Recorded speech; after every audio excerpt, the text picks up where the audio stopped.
Hello, നമുക്കേ ഈ നാരങ്ങ, ഈ വലിയ നാരങ്ങ നമുക്ക് അച്ചാറിടാം കേട്ടോ. അതിനായിട്ട് നാരങ്ങ കഴുകി വെച്ചിട്ട് ഇതിൻ്റെ തൊണ്ടൊന്ന് കുറച്ച് ചെത്തിക്കളയണം, ഭയങ്കര കട്ടിയാണ്. അപ്പോൾ അത് ചെയ്തിട്ട് നമുക്ക് അച്ചാറുണ്ടാക്കണത് കാണാം.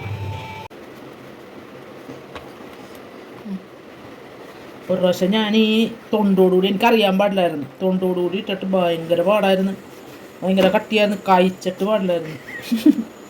അപ്പോൾ അന്ന് ഈന്തപ്പഴം, ഇത് മാത്രമല്ലേ ഈന്തപ്പഴം, ഇതിനേലും കൂടുതൽ ഞാൻ ഈന്തപ്പഴം ഇട്ടാണ് ചെയ്യണത് ഈ നാരങ്ങയൊക്കെ ചെയ്യുമ്പോൾ. ഈ നാരങ്ങന എന്താ പറയണതെന്ന് പലരും പല പേരാണ് വിളിക്കണത്. അപ്പോൾ ഞാനിതിനെ വലിയ നാരങ്ങ എന്നാണ് പറയണത്. അപ്പോൾ നമുക്ക് പക്ഷെ അച്ചാറിട്ടാൽ നല്ല അടിപൊളി അച്ചാറായിരിക്കും കേട്ടോ. ഇവിടെ എല്ലാവർക്കും ഭയങ്കര ഇഷ്ടമാണ്.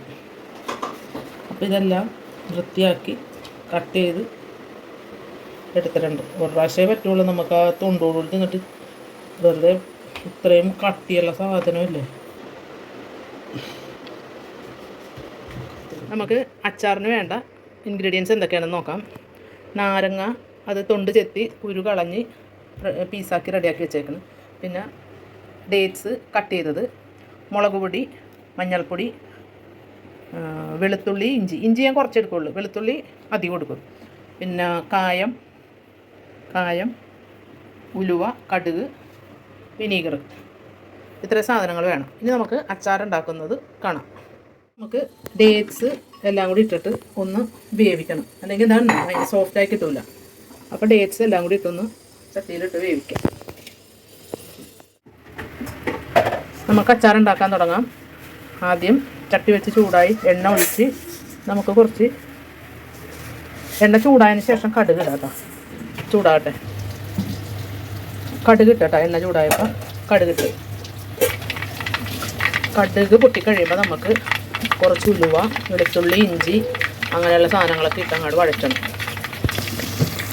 ഉലുവ ഇട്ട് പൊട്ടിയ ശേഷം നമുക്ക് വെളുത്തുള്ളി, ഇഞ്ചി എല്ലാം ഇട്ട്, അപ്പോൾ മുളക് പൊടി, മഞ്ഞൾപ്പൊടിയൊക്കെ ഇട്ട് ഇനി അതിലേക്ക് നാരങ്ങ ഇട്ട് കൊടുക്കാം കേട്ടോ.